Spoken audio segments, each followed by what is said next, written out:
sabemos que cómo no deseamos conocer a Jesús.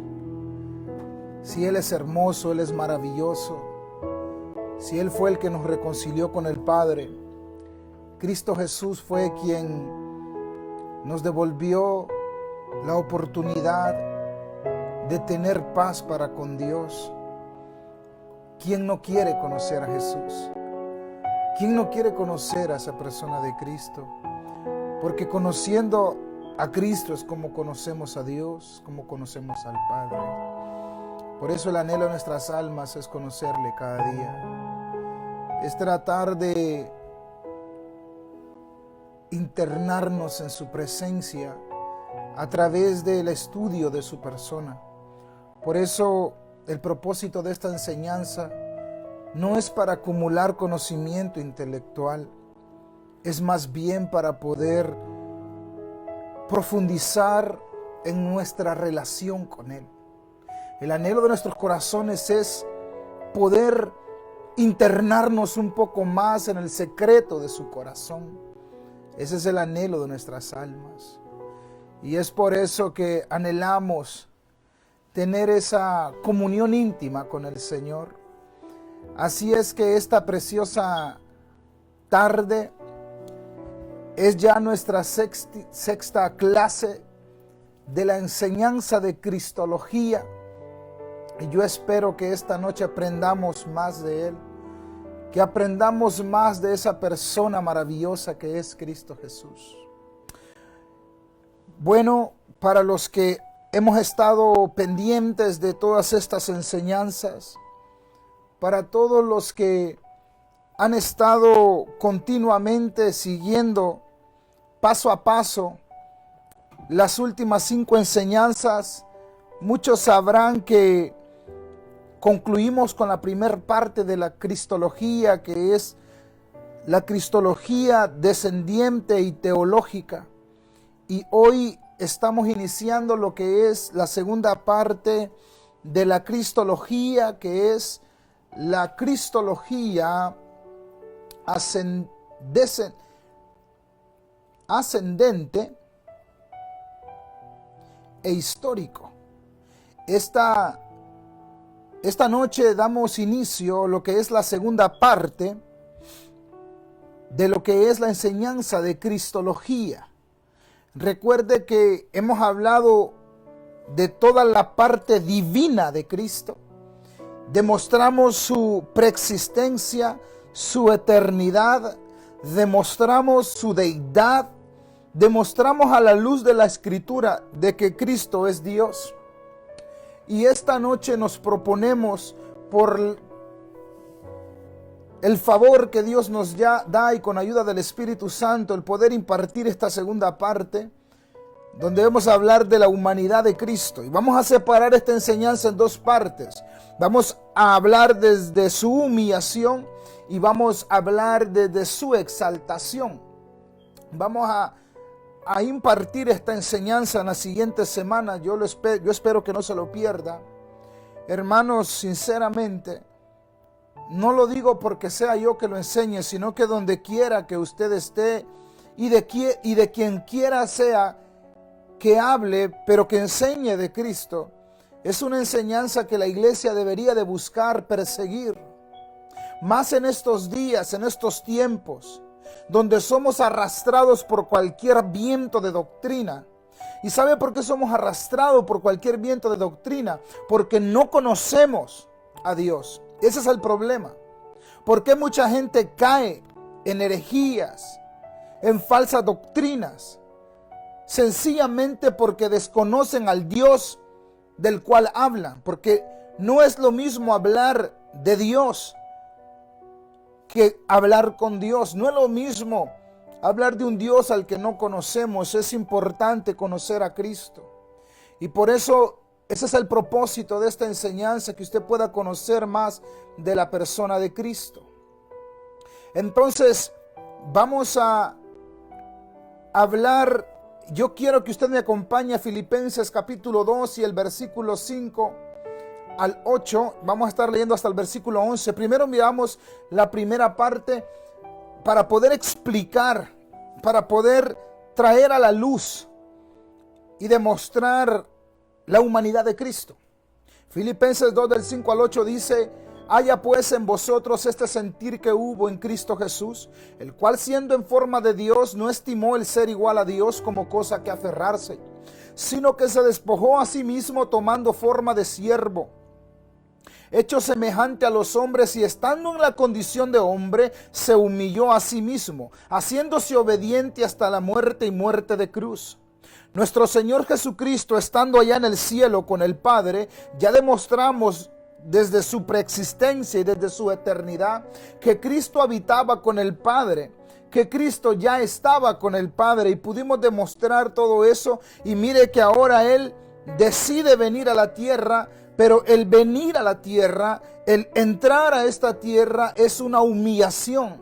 Por eso decimos que vamos a explicar y vamos a enseñar acerca de la humanidad de Cristo desde su humillación, pero también vamos a explicar su exaltación. Mire lo que dice el versículo 9 al 11 de Filipenses capítulo 2.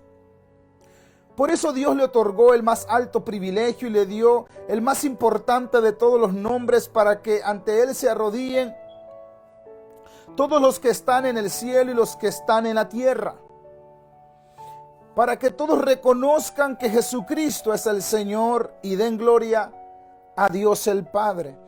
Entonces podemos ver aquí que la persona de Cristo, Dios mismo, es explicado aquí en su humillación, pero aquella humillación tendría grandes resultados.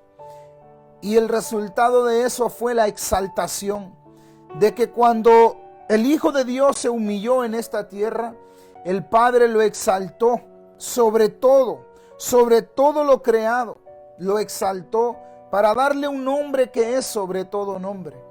Entonces, de esta manera, hermanos, no es fácil explicar con bases, con textos bíblicos, pero haremos el mayor esfuerzo y el mejor esfuerzo para poder tratar de traer a usted de una forma sencilla y fácil de comprender aquello que es difícil de comprender.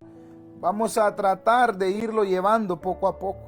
Entonces, vamos a entrar directamente al tema. Ya vimos que estos textos de la humillación y la exaltación lo voy a explicar un poquito más adelante a detalle, pero ahorita quiero entrar ya directamente a la introducción. Hablemos de la encarnación del Verbo. En San Juan capítulo 1:1 ya lo habíamos leído, y aquí nos habla de la deidad de Cristo. Dice que en el principio era el Verbo, o sea, existía el Verbo era con Dios y el Verbo era Dios. Ahí tenemos la evidencia de la preexistencia, de la eternidad y de la deidad de Cristo. No solamente Él existió, sino que Él es Dios. Pero eso ya lo aprendimos. Lo que tenemos que continuar ahora es lo que dice el versículo 14.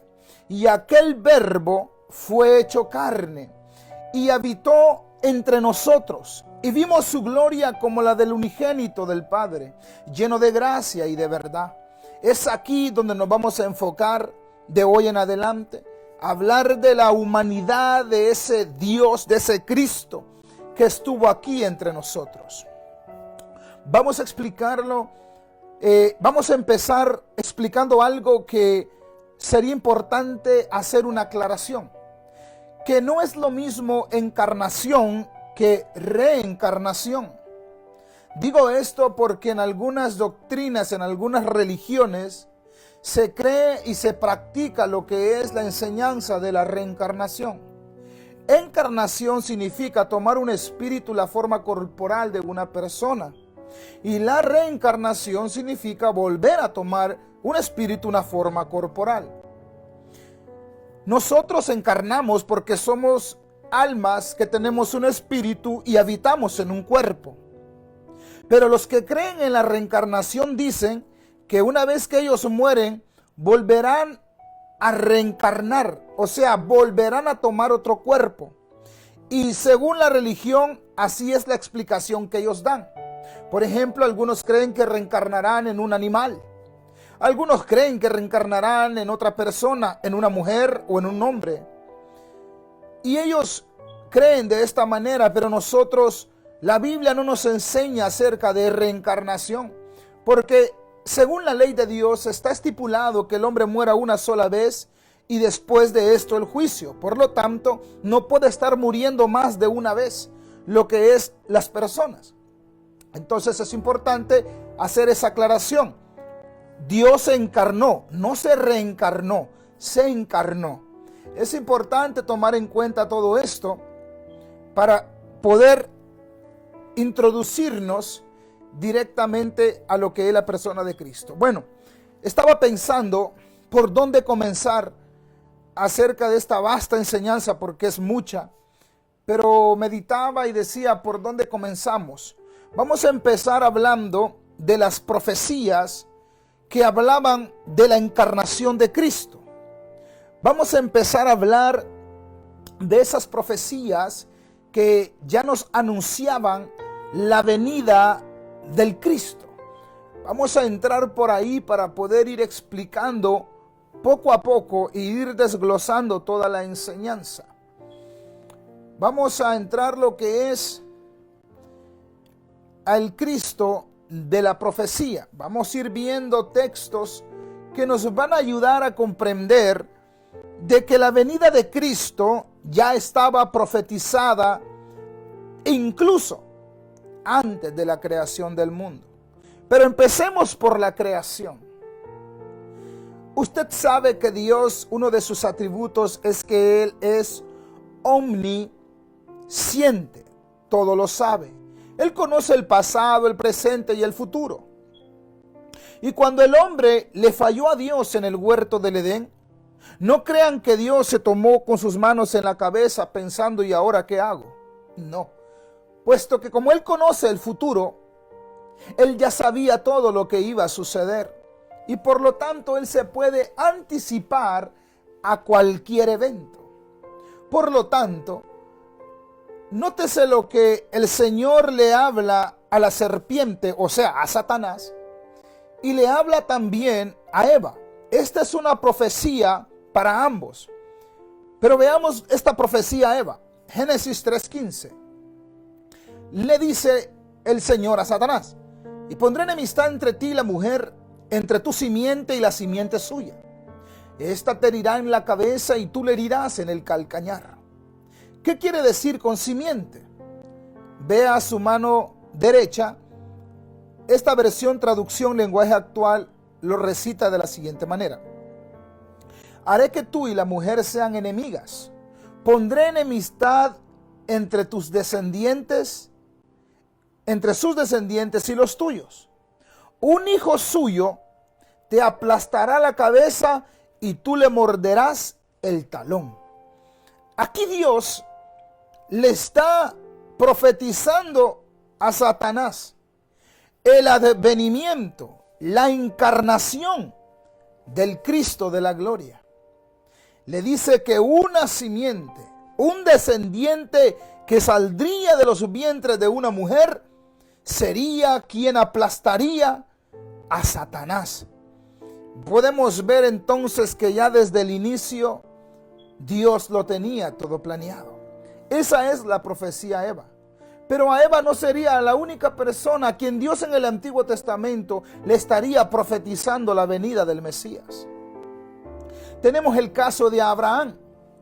Podemos ver cómo en Abraham el Señor le habla y le dice: y dijo, por mí mismo he jurado, dice Jehová, que por cuanto has hecho esto y no me has rehusado tu hijo, tu único hijo, de cierto te bendeciré y te multiplicaré tu descendencia como las estrellas del cielo y como la arena que está a la orilla del mar, y tu descendencia poseerá las puertas de sus enemigos.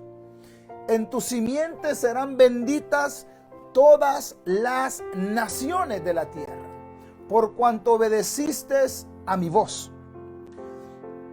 Este es el momento en el que Abraham estaba a punto de ofrecer a su hijo Isaac, y Dios toma aquel acto de fe y de obediencia como el mejor acto de demostración de confianza en Dios de parte de Abraham, y Dios le hace una promesa que iba a trascender hasta el día de hoy.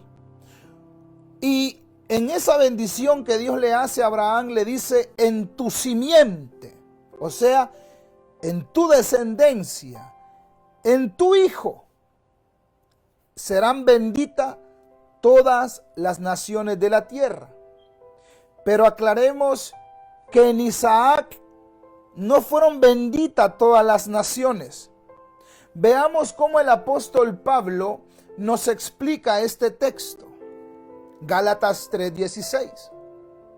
Dice de la siguiente manera: ahora bien, a Abraham fueron hechas las promesas y a su simiente.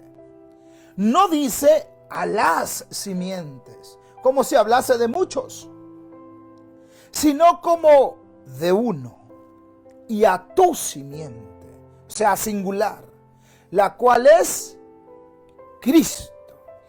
Podemos notar entonces que en la promesa que Dios le hace a Abraham, Jehová está hablando del Cristo que vendría. Y el Señor dice que iba a bendecir y que en esa simiente íbamos a ser benditas todas las naciones. Y gloria a Dios porque eso se ha cumplido. Nosotros ahora hemos sido bendecidos por medio de Cristo Jesús, quien nos ha llenado de esa bendición tan grande. Por eso alabamos el nombre de nuestro Señor. Pero avancemos, las profecías siguen desarrollándose. ¿Recuerda usted también cuando Dios hace pacto con David? Y también le da promesa a su hijo. Primera de Crónicas 17, 11 al 14 dice: y cuando tus días sean cumplidos para irte con tus padres, le dice Dios a David, levantaré descendencia, simiente, sera, que es la palabra en hebreo, es sera. Levantaré descendencia o sera después de ti. Y a uno, no a todos, a uno de entre tus hijos, a uno solo, y afirmaré su reino. Él me edificará casa, y yo confirmaré su trono eternamente. Yo le seré por padre, y él me será por hijo. Y no quitaré de él mi misericordia, como la quité de aquel que fue antes de ti, o sea, de Saúl, sino que lo confirmaré en mi casa y en mi reino eternamente. Y su trono será firme para siempre. Estas dos palabras son muy importantes tomarlas en cuenta, porque al hijo al que Dios se refiere cuando habla con David, tendría que ser su reino eternamente, nunca tendría que acabar y sería para siempre. Nosotros sabemos que el reino de Salomón fue un reino de paz por 40 años, donde él reinó con paz y todo y con sabiduría. Sin embargo, él murió. Sin embargo, su reino pereció. Significa que al hijo del que Dios está hablando es a esa simiente, a ese vástago, a esa parte de la raíz de David que nacería el Cristo. Entonces vemos cómo ya desde el Antiguo Testamento ya el Señor nos estaba hablando. Pero también el Señor Dios Todopoderoso, como dice en otra parte de la Escritura, que no haría algo sin antes revelarle a sus siervos los profetas. No sé quién ha escuchado ese versículo, pero dice que Dios no hace nada sin antes revelarle a sus siervos los profetas. Mire lo que él le reveló a Isaías allá en el capítulo 9 y versículo 6. Porque un niño nos es nacido, hijo nos es dado, y el principado sobre su hombro. Y se llamará su nombre admirable, consejero, Dios fuerte, Padre eterno, príncipe de paz. Está hablando de su nombre y de entre ellos nos da 5 nombres, 5 títulos o nombres que llevaría Cristo. Admirable. ¿Cuántos recuerdan en la enseñanza que impartimos de la teofanía, donde en 2 ocasiones Jacob una y el padre de Sansón otra le preguntan a él cuál es su nombre y él les dice admirable? En la teofanía Cristo da su nombre y dice uno de sus títulos es admirable. Entonces aquí estamos volviendo a ver cómo aparece este título nuevamente como nombre representativo de lo que sería la persona de Cristo. Aquí estamos hablando de admirable. Pero no sería la única ocasión en la que el Señor le revelaría a Isaías la encarnación de Cristo. También tenemos ahí en capítulo 7 y versículo 14, dice: por tanto el Señor mismo os dará señal, y he aquí que la Virgen concebirá y dará a luz un hijo, y llamará su nombre Emmanuel. Emmanuel, que después sería el apóstol Mateo, quien comprendiendo la escritura y comprendiendo la venida y la encarnación del Cristo, dijo esto: todo esto aconteció para que se cumpliese lo dicho por el Señor por medio del profeta, cuando dijo: he aquí una virgen concebirá y dará a luz un hijo, y llamará su nombre Emmanuel, que traducido es Dios con nosotros. Ese nombre es muy importante porque está hablando de que Dios estaría con ellos. Recuérdese que en otras ocasiones también, y lo vamos a demostrar, cómo Dios dijo que Él pondría su tienda entre nosotros los hombres. ¿A qué se refiere cuando dice tienda? ¿A qué se refiere el Señor cuando dice: y pondré mi santuario, pondré mi habitación junto a ellos? Eso es revelador y está hablando de la humanidad que recibiría a Cristo. Entonces, podemos ir viendo cómo la palabra del Señor nos va mostrando. Veamos ahí en Miqueas capítulo 5 y versículo 2, otro texto más que nos habla del lugar, de la localización en donde nacería el Mesías. Y dice: pero tú, Belén Efrata, pequeña para estar entre las familias de Judá, de ti me saldrá el que será Señor en Israel. Oiga bien, el que será Señor en Israel. Y sus salidas son desde el principio, preexistencia, desde los días de la eternidad, su eternidad. Ahí podemos notar que Cristo es eterno y es preexistente. Belén Efrata. Y sería también el apóstol Mateo quien diría que cuando Jesús nació en Belén de Judea en días del rey Herodes, vinieron del oriente a Jerusalén unos magos, y convocados todos los principales sacerdotes y los escribas del pueblo, les preguntó dónde había de nacer el Cristo. Y ellos le dijeron: en Belén de Judea, porque así se está escrito por el profeta. Y aquí alude a Miqueas 5:2. Y tú, Belén, de la tierra de Judá, no eres la más pequeña entre los príncipes de Judá, porque de ti saldrá un guiador que apacentará a mi pueblo Israel. Recuerda que ya los reyes magos habían acercado a Herodes y le habían preguntado dónde había quedado la estrella. Y entonces él averiguó, investigó con los fariseos, con los sacerdotes, preguntando dónde va a aparecer el Cristo, dónde va a nacer. Y era en Belén, exactamente el lugar donde nacería nuestro Señor Jesucristo. Entonces, todas estas profecías nos hablan acerca de la encarnación de Cristo.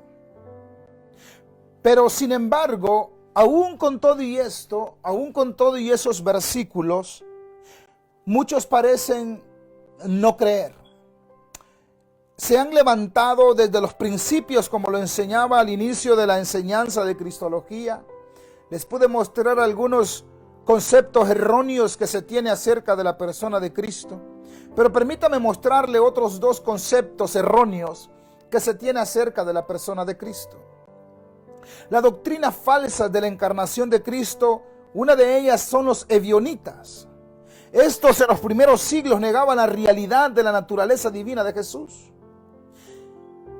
Pero eso fue refutado por el apóstol Juan cuando dijo en San Juan 1:1: en el principio era el verbo, y el verbo era con Dios, y el verbo era Dios. Tome en cuenta que de los 4 evangelios, el evangelio de Juan es muy diferente a los otros 3. Los otros 3 son conocidos como los evangelios sinópticos porque tienen muchas cosas en común. Pero el evangelio de San Juan es un evangelio muy diferente, y Juan fue conocido como el teólogo. ¿Por qué Juan fue conocido como el teólogo? Porque tanto en su carta del evangelio y las cartas que él tiene, siempre estuvo hablando de Cristo, de su deidad y de su humanidad. Juan se atreve a explicar este versículo. Mire que usted no va a encontrar este texto, usted no lo encuentra en Mateo, no lo encuentra en Marcos y no lo encuentra en Lucas. Porque estos textos son teología pura. Y Juan era un hombre que había aprendido del maestro, de su persona. A Juan nadie le podía dar gato por liebre acerca de la persona, de la naturaleza, de la procedencia, de quién era él. ¿Por qué? Porque el apóstol Juan había caminado con él. Estos ebionitas negaban esta realidad de la naturaleza divina, pero también hubieron otros grupos que se tuvieron que combatir el apóstol Pablo, tanto como el apóstol Juan, unos llamados los gnósticos. Estos negaban la realidad de la naturaleza humana de Jesús. Nótese, hermano, que no era fácil explicar acerca de la naturaleza de Cristo, de su procedencia, quién era. Ya le demostré en otros casos que muchos creían que Cristo era mitad humano, mitad Dios, o que era solamente un fantasma que tomaba un cuerpo y de repente lo dejaba. Algunos creían que Cristo solo era la tercera persona de la fusión de Dios con un hombre. Y, hermanos, eran inmensas, eran diversas las teorías que se daban en esos días. Pero gracias al Señor que sus apóstoles escribieron con claridad la explicación de la naturaleza de nuestro Señor. Nótese que también ahí el apóstol Juan en su carta decía él lo que era desde el principio, lo que hemos oído, lo que hemos visto con nuestros ojos, lo que hemos contemplado y palpado en nuestras manos tocante al verbo de vida. Juan afirma que él tocó, él palpó la humanidad de ese Dios, como lo estaremos viendo más adelante. Él afirma que él lo ha visto. La pregunta es, ¿por qué las personas se confunden? ¿Por qué por qué existen incluso para usted decir, pastor, pero yo no veo a nadie enseñando esas doctrinas el día de hoy? Tal vez es porque usted no ha notado las bases doctrinales de muchas religiones. Pero le puedo mencionar entre ellas los testigos de Jehová, quienes creen en la preexistencia de Cristo, pero niegan su deidad y atribuyen a Cristo a ser el arcángel Miguel. Eso nunca se lo van a decir cuando lo visitan, nunca. Eso se lo dicen cuando usted ya está involucrado con ellos. Le puedo mencionar la Iglesia Pentecostal Unida Hispana, que son los famosos Solo Jesús, que vienen de la doctrina de Arrio, y el arrianismo les enseñó a ellos que Jesucristo solo es un modalismo de Dios, que no existe el Espíritu Santo ni el Padre, que solo es Jesús. ¿Cómo era posible que la gente cayera en estas barbaridades de interpretación? Y le voy a comentar algo. En estos días, son los últimos días, y es muy importante que los líderes de todas las iglesias, incluyendo sus pastores, estén firmes en la doctrina, porque llegó el tiempo de los lobos rapaces. Llegó el tiempo de la doctrina de los demonios. Está tomando un auge poderoso. Y es importante que los siervos de Dios estén firmes, no dejándonos arrastrar por cualquier viento de doctrina. Estas doctrinas falsas, y usted dirá, pastor, entonces usted habla como si usted tuviera la verdad. Yo quiero decirle que yo no pretendo darme aires de un superintérprete de la Biblia, porque no lo soy. Pero yo creo que el Señor desea explicarnos, por lo menos en ese lenguaje sencillo que nosotros tenemos, de poder comprender a qué se refiere con sus enseñanzas. Quiero enseñarle primero que hablar de la encarnación de Cristo no es cosa fácil. Es un misterio. Como bien lo dice ahí en Primera de Timoteo, capítulo 3 y el versículo 16. Hablando el apóstol Pablo a su hijo espiritual Timoteo, le dice, e indiscutiblemente grande es el misterio de la piedad. Dios fue manifestado en carne, justificado en el Espíritu, visto de los ángeles, predicado a los gentiles, creído en el mundo, recibido arriba en gloria. Mire todo el proceso del misterio de la piedad.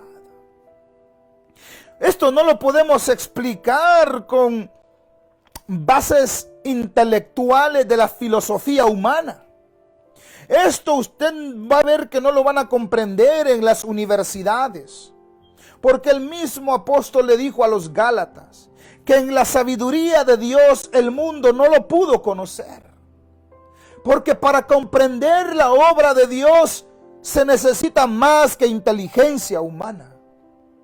Se necesita que el Señor nos abra los ojos de nuestro entendimiento para comprender los misterios que habían estado ocultos desde la antigüedad, pero han venido a ser revelados para nosotros, la iglesia, en estos días. Y gloria a Dios que el Señor nos ha revelado para estos días estos maravillosos misterios. Un día le he de hablar de todos los misterios que habla la Biblia, por lo menos los que están explicados, para que usted vea que hay muchos misterios. Misterios que algunos dirán, pastor, los misterios son para Dios y lo revelado para nosotros. Sí, eso lo dijo en Deuteronomio, porque no había venido la revelación del Hijo. En Jeremías 33:13 él dice, clama a mí y yo te responderé y te enseñaré cosas grandes y ocultas que tú no conoces. ¿Por qué?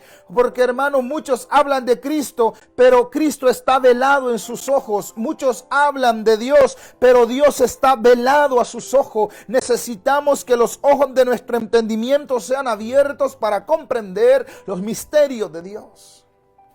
La encarnación del Señor entonces es un misterio. Permítame, no le quiero complicar su estudio en esta noche, pero le tengo que dar esta palabra un poco rara, pero es la que se explica, para poder explicar un poquito de lo que significa la encarnación. Cuando hablamos de Jesús, que es 100% humano y 100% Dios, a eso se le llama unión hipostática. ¿Y con qué se come? Esa palabra nos explica que Cristo tiene dos naturalezas, la de Dios y la humana. Cristo no es mitad Dios ni mitad hombre, como algunos creen. Más adelante en las enseñanzas yo le he de demostrar que Cristo tenía cuerpo, que Cristo tenía alma, que Cristo tenía espíritu humano. Si no, nunca hubiera sido hombre. Pero al demostrar con esos textos, corroboraremos que Cristo era 100% Dios. Él también es 100% Dios y 100% hombre. Quiero enseñarle que Cristo nunca Cristo perdió su divinidad, su deidad, su naturaleza divina, como algunos creen. Muchos interpretan Filipenses capítulo 2, versículo 5 al 8, donde dice que Él se despojó a sí mismo. Y muchos creen que eso significa que Cristo dejó de ser Dios para hacerse hombre. Eso es una mala interpretación, es una mala exégesis, más bien se le llama una eisegesis, una interpretación de mi propia mente. Pero cuando hacemos una exégesis, una interpretación según la palabra, podemos notar que Filipenses capítulo 2 y el versículo 5 al 8 nos aclaran un poquito más. Utilicé esta versión de la traducción lenguaje actual para volverle un poco más sencillo el estudio.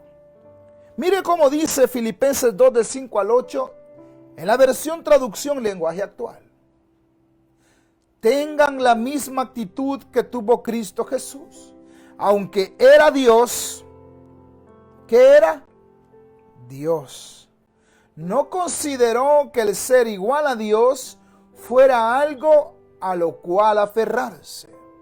En cambio, renunció, diga conmigo, renunció a sus privilegios divinos. No renunció a su naturaleza divina, sino a los privilegios. Él era rey. Se quitó su corona, se quitó su vestimenta de rey y se vistió como un humilde plebeyo. Y se infiltró entre el pueblo y vivió entre el pueblo. Pero era siempre el rey. Muchos han hecho películas de esto, donde un rey se esconde con su ropa y se pone ropa andrajosa del pueblo y camina entre pueblo, pero él sigue siendo el rey. Eso fue lo que hizo Cristo. Él no se despojó, él no dejó de ser Dios en ningún momento. Él simple y sencillamente se vistió. No sé cuántos han analizado a un astronauta cuando va a la luna. Él no puede estar ahí en la luna si no está con un traje especial que vale millones de dólares.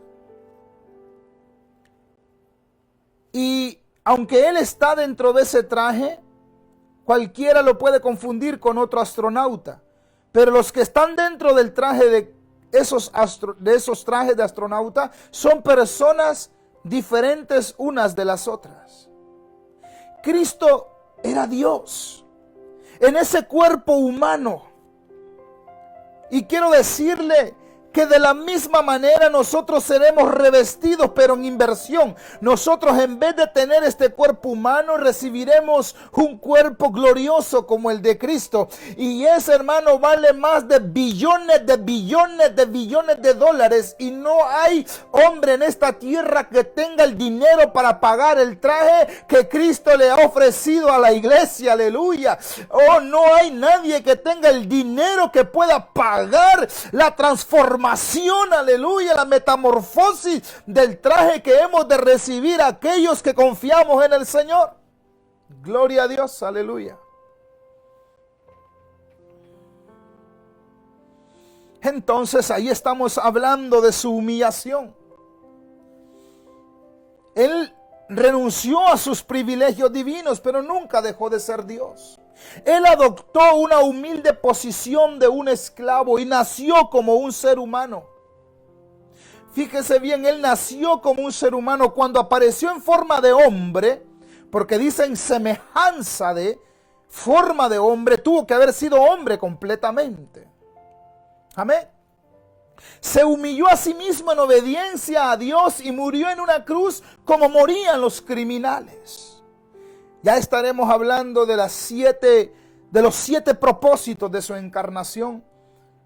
Pero vayamos entrando un poquito más adelante. Entremos y veamos lo que dice Hebreos 10:5. Por lo cual, entrando en el mundo, dice: sacrificio y ofrenda no quisiste, mas me preparaste cuerpo. Fíjese, el Padre está hablando con el Hijo y el Hijo con el Padre. Y le dice el Hijo: Padre, ya no quisiste sacrificio, me preparaste cuerpo. O sea, él iba a entrar en este traje. Iba a ser 100% humano y 100% Dios. Cuando el Hijo de Dios se encarnó en Belén, hermano, quiero que usted comprenda que esto no era un plan B de Dios. Era el plan A, el plan E, el plan eterno de Dios. Dios todo lo tenía preparado. Aquí es donde tenemos que aclarar algo. Muchos dicen Cristo vino por los pecados del hombre. No, ese solo fue un propósito. El verdadero propósito de que Cristo viniera a la tierra es porque Él se va a sentar como Rey de Reyes y Señor de Señores y va a recibir toda la herencia del Padre. Ese es el propósito principal. Que Cristo sea exaltado. Todo eso estaba planeado, hermanos, antes de que comenzara la tierra. Todo estaba planeado. Quiero hacer una aclaración aquí. Cuando Cristo Jesús resucitó en su cuerpo humano y tenía ahora las dos naturalezas, Él las podía manejar. Cristo podía transformarse en esa, como se le conoce, cuarta o décima dimensión y entrar al mundo espiritual, y podía volver a la tercera dimensión y poder comer. Recuérdese cuando Él le aparece a Tomás, y muchos ya lo habían confundido a Cristo con un fantasma. Pero cuando lo ve Tomás, Cristo le dice: ve y pon tu mano en el costado, tu mano y ve mis marcas. Quiere decir que Cristo seguirá llevando ese cuerpo. Y Cristo en esa naturaleza, Cristo mantiene ese cuerpo, pero ahora es un cuerpo glorioso, glorificado. De la misma manera usted y yo vamos a tener un cuerpo glorioso.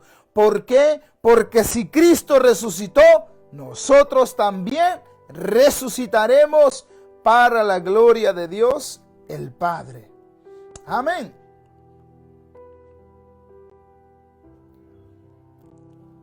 Quiero que usted note algo. Aquí en Hebreos capítulo 10 y versículo 5, cuando dice que habla de Hebreos, este texto está haciendo referencia a un Salmos. Acuérdese que muchos de los versículos del Antiguo Testamento se les conoce como versículos mesiánicos. ¿Por qué? Porque hablan del Mesías. Vamos a hablar acerca de ese texto que está en el Antiguo Testamento y se encuentra en Salmos capítulo 40, versículos de 6 al 8. Y notemos una revelación muy grande ahí. Dice ahí: sacrificio y ofrenda no te agrada, has abierto mis oídos. Holocausto y expiación no has demandado. Entonces dije: he aquí vengo, en el rollo del libro está escrito de mí. El hacer tu voluntad, Dios mío, me ha agradado, y tu ley está en medio de mi corazón. Estos son versículos mesiánicos que hablan del Mesías.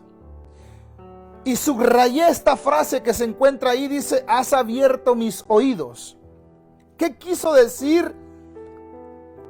Has abierto mis oídos. ¿Será que el Hijo de Dios estaba sordo? No.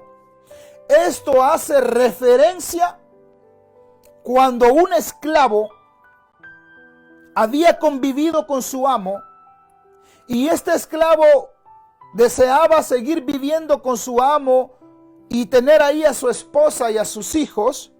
Este esclavo ofrecía voluntariamente su servicio a su amo y el amo lo llevaba ante el pueblo, ante todos los del pueblo, y horadaba su oreja y abría su oreja y ponía un pendiente, un arete. Este arete era la señal de que este hombre se convertía en un esclavo, pero no un esclavo por obligación, un esclavo por amor. Entonces aquí las escrituras nos demuestran que Cristo hace 2000 años le dijo al Padre: ábreme este oído, porque me voy a volver esclavo para traerle libertad a los hombres. Me voy a volver esclavo para devolverle la libertad que los hombres perdieron en el huerto del Edén. ¿Cómo usted cree que yo no me voy a gozar? ¿Cómo usted cree que yo no me voy a llenar de emoción mi cuerpo, mi alma y mi espíritu cuando leo esta escritura y entiendo que el rey se hizo esclavo por mí y por usted, que no éramos dignos, que no lo merecíamos para nada? Él se hizo esclavo por amor. Él se hizo esclavo. Él permitió y le dijo: Padre, ábreme el oído.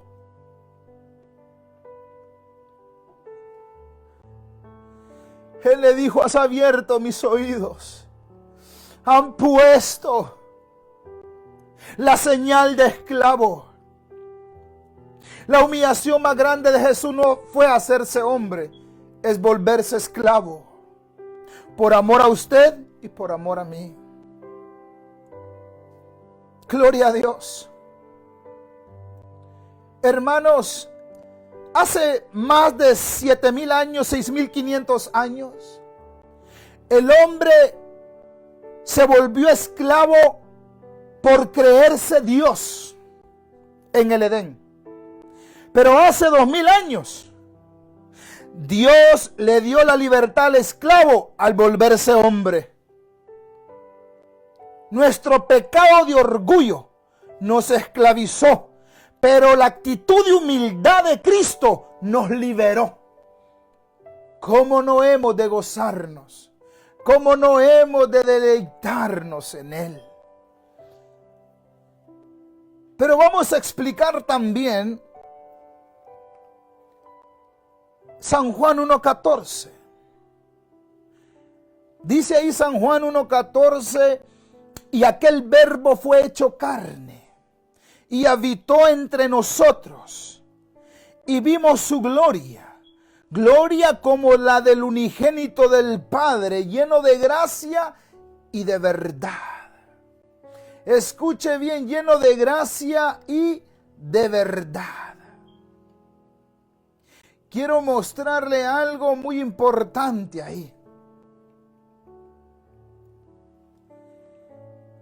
Juan dice que ellos vieron a Cristo, vieron al Verbo, se hizo carne. Y dice que ellos vieron su gloria. Hermanos, cuando Jesús estaba en los días de su carne, cuando Cristo estaba en los días de su carne, un día tomó a Pedro, Jacobo y a Juan, solo a 3 hombres. Se los llevó al monte, donde siempre solían orar al Padre. Y un día dice la Biblia que Jesús se transfiguró delante de ellos y resplandeció su rostro como el sol y sus vestidos se hicieron blancos como la luz. Hermanos, cuando Juan, Pedro y Jacobo ven aquello, ellos se quedan con los ojos abiertos diciendo: ¡wow! Nunca habían visto esa transfiguración. El Cristo humano fue envuelto por la divinidad del Cristo divino. Y Dios Cristo se manifestó, se transfiguró ante ellos. Y ellos quedaron anonadados, quedaron perplejos, porque dijeron: ¡wow! Él es Dios. Porque la segunda vez que Juan ve a Cristo, en Apocalipsis capítulo 1, recuérdese que Juan no había visto a Cristo después de que él había ascendido al cielo. Pero él tenía una promesa, aquella promesa que hizo el Señor en San Juan capítulo 20, después de que había reconciliado a Pedro, y Pedro le preguntó: ¿y qué de este? Y le dijo: ¿y qué a ti qué con él? Porque yo quiero que él quede hasta que yo vuelva. Y Cristo volvió en la revelación en la isla de Patmos, y ahí Juan lo volvió a ver. Ahí Juan volvió a ver a aquel Cristo, y dice que él lo vio, y dice que su rostro también era como el sol, como cuando resplandece en su fuerza. Entonces estamos viendo cómo ellos lograron ver la parte divina de Cristo y la parte humana de Cristo. ¿Puede notar usted ahí? Cristo fue 100% Dios, hermanos, y fue 100% hombre. Gloria a Dios, aleluya. Oh, que Dios, qué privilegio que tuvieron aquellos 3. A eso le llamo yo el privilegio de los íntimos. ¿Cuántos quieren ser íntimos con Dios? Oh, hermanos, no todos tienen privilegios. Pero aquellos que se esfuerzan en buscar el rostro de Dios, Dios tarde que temprano se manifestará a ellos. Dios se manifestará a ellos. Aleluya. Cuando Cristo dice ahí que Él habitó entre nosotros, puso su habitación entre nosotros. Dice en 2 de Corintios 6:16, ¿y qué acuerdo hay entre el templo de Dios y los ídolos? Porque vosotros sois el templo del Dios viviente, como Dios dijo: habitaré y andaré entre ellos, y seré su Dios, y ellos serán mi pueblo. Cuando dice que Él habitaré y andaré, recuérdese que a Dios nadie le puede ver jamás, nadie le ha visto todavía. Recuérdese que a Dios nadie le ha podido tocar, pero Él promete habitar y andar.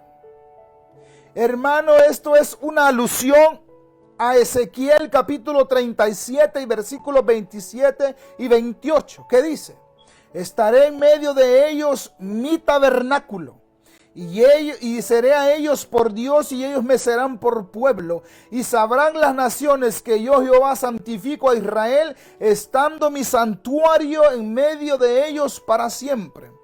Aquí estos textos hablan de santuario, de tabernáculo, de habitación. ¿A qué se refiere eso? Se refiere al cuerpo que iba a utilizar para poderse relacionar con nosotros. Ahora usted entiende cómo es que Él habitaba entre nosotros y anduvo entre nosotros. Era Dios. Usó este cuerpo, esta morada, este tabernáculo. Por eso el apóstol Pablo dice, y este tabernáculo móvil. ¿Por qué? Porque Dios utilizó también este cuerpo para estar entre nosotros. Ahora usted entiende por qué también cuando Él tocó al leproso, el leproso no le pudo transmitir su lepra, pero Él sí le pudo transmitir sanidad. ¿Por qué?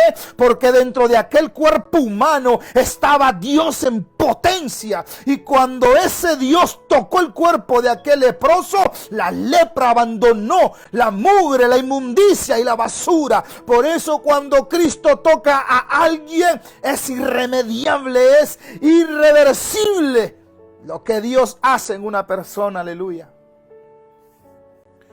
Podemos notar entonces ahí que a eso se refería cuando decía su habitación. Amados hermanos, Dios es hermoso y maravilloso.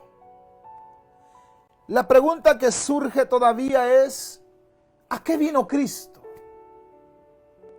¿A qué vino el Señor? Ya le demostré que el propósito máximo es que Él sea glorificado como Rey. Pero permítame mostrarle a continuación 7 propósitos por los cuales Cristo encarnó. Vayamos avanzando a los propósitos de la encarnación de Cristo. Número 1. Cristo vino para satisfacer la justicia de Dios. Notemos otra vez nuevamente esos textos de Hebreos 10, 4 al 7. Porque la sangre de los toros y de los machos cabríos no puede quitar los pecados. Por lo cual entrando en el mundo dice, sacrificio y ofrenda no quisiste, mas me preparaste cuerpo. Holocausto y expiaciones por el pecado no te agradaron. Entonces dije, he aquí que vengo, oh Dios, para hacer tu voluntad, como en el rollo del libro está escrito de mí. Estaba escrito en el rollo del libro acerca de que Él vendría a la tierra. La primera razón, el primer propósito por qué Cristo vino a la tierra es muy sencilla. Hermanos, los hombres estábamos destituidos de la gloria de Dios. Y no importa cuántos animales se ofrecieran como sacrificio, el pecado seguía estando delante de Dios. No importa con qué se limpiaran, con qué se lavaran, no importa cuántas justicias hicieran los hombres, el pecado y su mancha estaba todavía en su frente. Por eso en Jeremías 2:22 dice, y aunque amontones lejía, jabón sobre tu cabeza, la mancha de tu pecado siempre permanecerá delante de mí. ¿Por qué? Porque la sangre de los corderos, la sangre de los machos cabríos, la sangre de los toros, nunca pudo quitar el pecado del hombre. Hermanos, la justicia de Dios tenía que ser satisfecha. Pero no había nadie en la tierra que pudiera hacerlo. ¿Por qué? Porque todos estábamos manchados por el pecado. Los animales estaban malditos, la tierra estaba maldita, nada podía satisfacer la justicia de Dios. Por eso, pero recuérdese, un hombre fue el que le falló a Dios y un hombre tenía que pagarle a Dios. Repito, Cristo pudo haber dicho en el cielo, Padre, por mí, hazlo por mí, Padre, Padre, hazlo por mí, perdona a los hombres. ¿Cuántos saben que Dios no lo pudo haber hecho?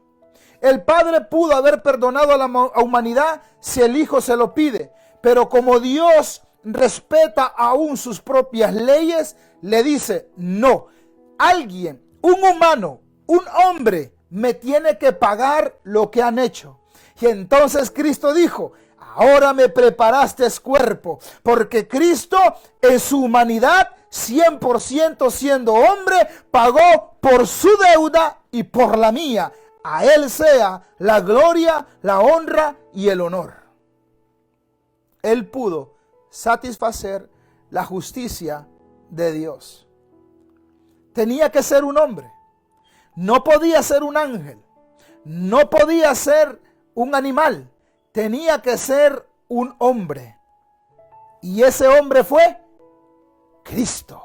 100% Dios, 100% hombre. Cristo tuvo que satisfacer la justicia de Dios. Segunda razón, ¿por qué Cristo vino a la tierra? Después de que Él visitó a un pecador, a un publicano llamado Zaqueo, y la gente lo veía, la gente lo analizaba y decía, ¿quién es este que come con pecadores? Y decía él, es que yo vine a buscar y a salvar lo que se había perdido. Él vino a buscar y a salvar lo que se había perdido. Pero mire que ahí dice no dice a los que se habían perdido, no. Él vino a buscar lo que se había perdido. ¿Y sabe lo que se había perdido? Era la relación entre Dios y los hombres. La relación se había perdido. ¿Por qué? Por el pecado, por la maldad. Pero Cristo vino a restaurar todas las cosas. Gloria a su nombre. Esa es la segunda razón. Él vino a buscar lo que se había perdido. Hermanos, ahora en el Señor tenemos todo. Se nos ha restaurado todo.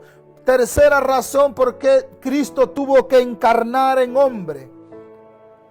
Él tuvo que venir a encarnar para salvarnos de la ira de Dios. Recuérdese que Dios estaba airado con la tierra por causa del pecado. Es por eso que vemos a Jesús en el monte Getsemaní sufriendo angustia, sintiendo los embates de la ira del Padre. Pero en Romanos 5:9 dice, pues mucho más estando ya justificados en su sangre, por él seremos salvos de la ira. La ira de Dios estaba sobre nosotros y la ira venidera también. Porque mire lo que dice 1 Tesalonicenses 1:10. Y esperar de los cielos a su Hijo, el cual resucitó de los muertos, a Jesús, quien nos libra de la ira venidera. Ahí nos habla de dos iras. La ira desde el inicio, desde la caída de Adán hasta hoy. Y segundo, la ira venidera. Los días de la tribulación. De esas dos iras, Cristo Jesús nos salvó. Gloria a Dios. Podemos ver entonces que Dios hace todo con propósito. Que Cristo no vino a perder su tiempo. Ahora usted comprende por qué Jesús se dedicó 100% al propósito por el cual había venido. Siguiente propósito, ¿por qué Cristo vino a la tierra? Él también vino a establecer el reino de los cielos. Acuérdese que llegó el tiempo en que el reino de los cielos tiene que ser establecido. Por eso Él dijo, cuando oren, digan, Padre nuestro que estás en el cielo, venga a nosotros tu reino. Marcos 1:38 dice, y Él les dijo, vamos a los lugares vecinos para que predique también ahí, porque para esto he venido. Lucas 4:18 nos aclara qué fue a lo que Él vino. Dice, el Espíritu del Señor está sobre mí, por cuanto me ha ungido para dar buenas nuevas a los pobres, me ha enviado a sanar a los quebrantados de corazón, a pregonar libertad a los cautivos y vista a los ciegos, a poner en libertad a los oprimidos, a predicar el año agradable del Señor. El Señor estableció el reino de los cielos, echando fuera demonios, sanando enfermos, abriendo los ojos de los ciegos, a los oídos de los sordos, a los que estaban presos en las cárceles del pecado y de la maldad, y a los que están siendo oprimidos por Satanás. Cristo los vino a liberar, como cuando vino a establecer el reino de los cielos. El reino de los cielos ya está entre nosotros. Ese reino lo trajo la persona de Cristo. Juan lo predicó primero, pero Cristo lo estableció. Y le dijo a Pedro, a ti te daré las llaves del reino. Y vimos cómo Pedro ejecutó esas llaves en el libro de Hechos, capítulo 2, cuando empezó a predicar. Y 5,000 personas, 3,000 personas se salvaron, y volvió a meter la llave y se salvaron 5,000. El Cristo de la gloria vino a establecer el reino de los cielos. El reino de los cielos ya está entre nosotros.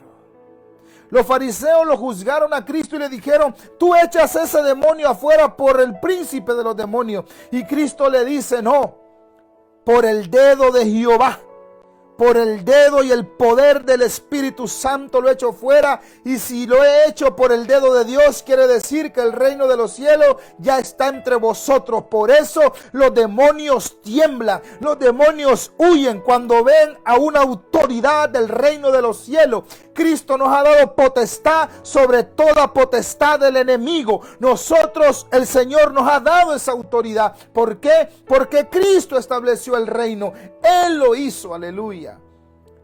Qué grandes beneficios es que Cristo haya venido a la tierra. Yo alabo a mi Cristo por ello. Él también nos vino a enseñar humildad. En cierta ocasión dijo él: aprended de mí, que soy manso y humilde de corazón, y hallaréis descanso para vuestras almas. Hermanos, el hombre ha estado infectado por el orgullo y la soberbia, pero Cristo nos ha venido a dar ejemplo de humildad, de mansedumbre. San Juan 17:13 dice, versos 13 al 16: vosotros me llamáis maestro y señor, y decís bien, porque lo soy. Pues si yo, el señor y el maestro, oiga bien, el curios y el rabí, he lavado vuestros pies, vosotros también debéis lavaros los pies los unos a los otros. Porque ejemplo os he dado, para que como yo os he hecho, vosotros también hagáis. De cierto os digo, el siervo no es mayor que su señor, ni el enviado es mayor que el que le envió. Escuche bien, está hablando de él y está hablando de sus discípulos. Él dice: yo soy enviado de Dios y yo no soy mayor. Yo me humillo a servirles. Porque él reconoció que había sido enviado del cielo. Él se despojó de los privilegios de amo, los privilegios de señor, los privilegios de rey. Se despojó completamente para enseñarnos servicio, para enseñarnos humildad. Por eso siempre he recalcado, el principio de liderazgo es el servicio, la humildad. Nadie es líder si no sabe servir. Un líder que busca ser servido por los demás es un autoritario, un dictador. Pero un verdadero líder sirve a los demás. Amén. Vamos terminando ya. Vamos con un propósito más de por qué Cristo se encarnó. ¿Por qué Dios se hizo carne? Para santificarnos para Dios. Dice ahí Colosenses 1, 21 y 22. Y a vosotros también, que erais en otro tiempo extraños y enemigos en vuestra mente, haciendo malas obras, ahora os ha reconciliado en su cuerpo de carne por medio de la muerte, para presentaros santos y sin mancha, irreprensibles delante de él. Cristo nos ha reconciliado con Dios. Pero para reconciliarnos con el Padre tuvo que vencer al pecado y tuvo que vencer a la muerte para podernos santificar. Por eso dice Apocalipsis 1:6: y Él nos hizo reyes y sacerdotes para Dios el Padre. ¿Cómo podemos ejercer nuevamente ese oficio de rey y sacerdote espiritualmente hablando? Porque Cristo en su carne, en su cuerpo y en su sangre nos ha santificado, hermanos. Por eso nuestro sacerdocio es mejor que el sacerdocio de Aarón. Nuestro sacerdocio es mucho mejor que el sacerdocio de ellos. Por eso nosotros ofrecemos fruto de labios que glorifican el nombre del Rey. Aleluya. Bendito sea Dios. Gloria al Señor. La última razón, el último propósito, ¿por qué Cristo encarnó? Él vino a revelarnos al Padre. Al Padre, dice San Juan 6:46, no que alguno haya visto al Padre, nadie ha visto a Dios, sino que aquel que vino de Dios, éste ha visto al Padre, y Él lo ha dado a conocer. Hermanos, mire qué privilegio tan grande. Cristo no solamente vino a morir en una cruz, Cristo nos vino a revelar a quien nadie ha visto jamás, al Padre. A Dios nadie le ha visto jamás, pero el unigénito, el Hijo de Dios, le ha dado a conocer. Por eso el Señor le responde a Felipe cuando Felipe le dice, muéstrame al Padre y nos basta. Y Jesús le dice ahí en San Lucas, oh Felipe, cuánto tiempo he estado contigo, el que ha visto a mí ha visto al Padre, porque el Padre y yo uno somos, Dios. El Padre y el Hijo son Dios. Dios es uno, no tres. Dios es uno. El Padre y yo somos uno. Jesús le dice, si me miras a mí, has visto al Padre. Y si no me crees, por eso cree a las obras que hago. Por eso los fariseos decían, ¿quién eres tú? Y decía lo que les he dicho desde el principio. Quien me ha visto a mí, ha visto al Padre. Y si no me creen a mí, creed a las obras que he hecho. Cristo perdonó pecado. Cristo echó fuera demonio. Cristo venció la muerte. Cristo resucitó al tercer día. Sus obras demuestran que Él y el Padre eran y son uno. Él nos vino a revelar al Padre. Por eso todo aquel que quiere conocer al Padre necesita primero conocer al Hijo. Usted no puede conocer al Padre si primero no conoce al Hijo. Usted no puede conocer al Padre si todavía no sabe cómo el Padre nos está hablando. Y Hebreos 1:1 dice que Él hablándonos de mucha manera en el Antiguo Testamento a nuestros padres por medio de los profetas, pero ahora en estos días Él nos ha hablado por medio de su Hijo. El Señor vino a revelar al Padre. Hermanos, sé que es mucha la información, pero le aconsejo esto. Vaya nuevamente a YouTube, porque ahí vamos a estar estamos subiendo todos los capítulos de Cristología para que queden ahí al alcance de todos aquellos estudiantes que aman y anhelan escuchar y aprender cada día. Hermanos, la Biblia nos incita y nos llama a dejar de comer leche. Hay personas que estos mensajes les aburre. Hay gente que empieza esta enseñanza pero después la abandona porque no están ejercitados sus músculos espirituales, porque no anhelan como niños recién nacidos la leche, la comida no adulterada. Estas enseñanzas son los que te van a dar base para tu fe. Y hay muchas personas que rechazan estas enseñanzas, lo ven como cualquier cosa y entonces después andan llorando cuando andan engañados, cuando andan siendo involucrados y practicando cosas que son antibíblicas y después caen en errores y dicen me engañaron. Te engañaron porque no pones de tu esfuerzo de aprender este tipo de enseñanzas. No lo digo porque yo lo enseñe, sino porque todos necesitamos conocer al Cristo que predicamos, que vivimos, que hablamos y que enseñamos. Necesitamos conocerlo cada día más. Hermanos, yo le invito a que repase estas enseñanzas, lo que le faltó, lo que no vio. Vaya a YouTube y busque ahí en nuestra página oficial para que usted siga de cerca estas enseñanzas. Con esto entonces terminamos y quiero dejarlo con un pensamiento a reflexionar. Y con esto vamos a cerrar. En el Antiguo Testamento vemos al hombre hecho a imagen de Dios.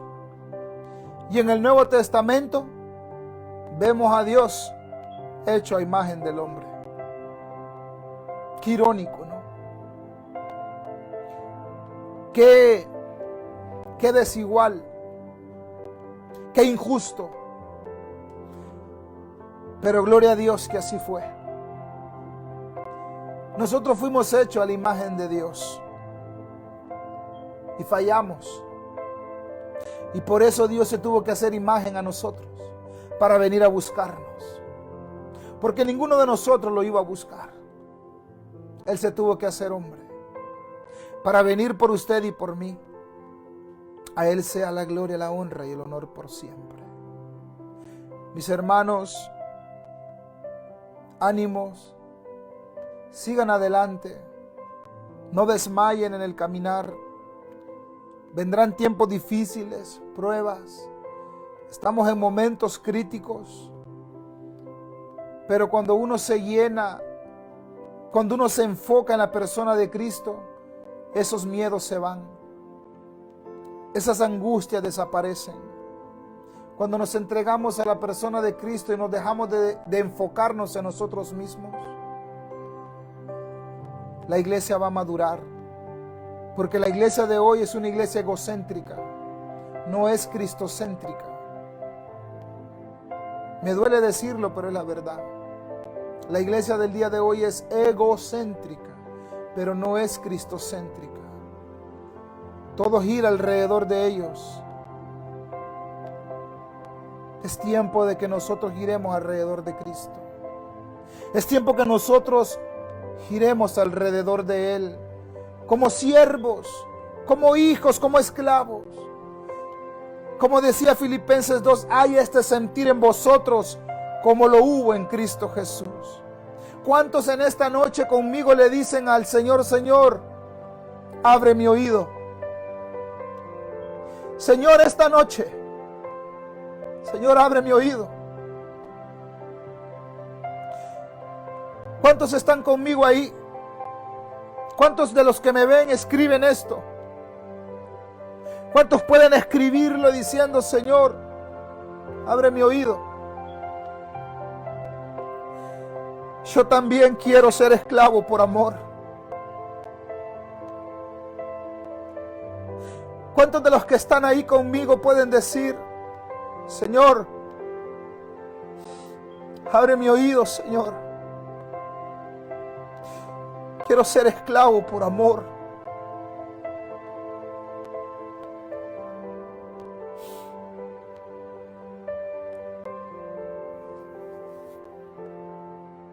Mis hermanos, las cosas tienen que cambiar en la iglesia. Las cosas tienen que cambiar en la iglesia actual. En la iglesia egocéntrica, llena de orgullo, de soberbia. Tenemos que mostrar más ese rostro de siervo.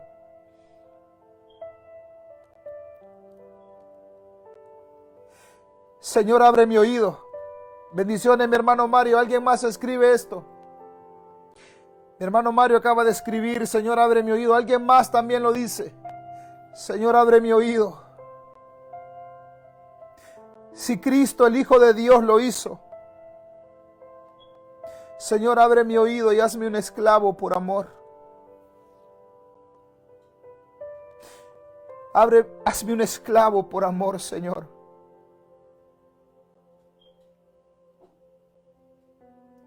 Lo dejo con esta reflexión en esta noche. Dios se hizo hombre. Grande es el misterio de la piedad. ¿Qué nos pasa, iglesia? ¿Qué nos pasa a la iglesia de hoy?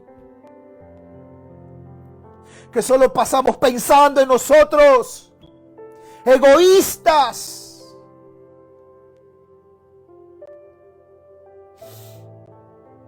Señor, abre mi oído.